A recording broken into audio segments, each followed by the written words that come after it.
So, what's up ya, for today's video, ituturo ko kung sino nga ba si Ding sa inyong mga GrabPay.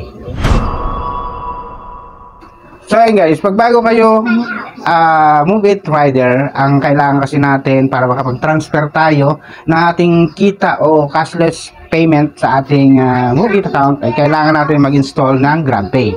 So pagdating sa GrabPay naman, lalong-lalo pag bagong create ka lang, may nakalagay doon na PING sa dulo. Yun yung tinatawag na Ding. Sino nga ba si Ding? So yung si Ding na nakikita nyo na nakasulat doon ay pending.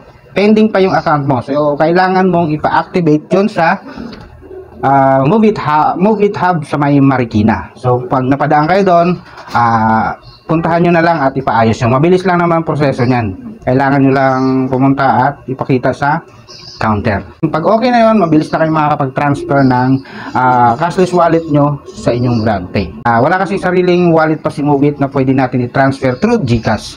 Kaya kailangan natin i-transfer ang ating cash wallet papunta doon sa GrabPay para mapa-cash out natin, ipapasok natin sa ating GCash o PayMaya. So ayun lang mga pap, kaya sa mga nagtatanong, nililinaw na natin si Ding ay pending. Kaya yun nakasulat sa inyong mga GrabPay account. So hanggang dito na lang mga paps, ingat sa biyahe.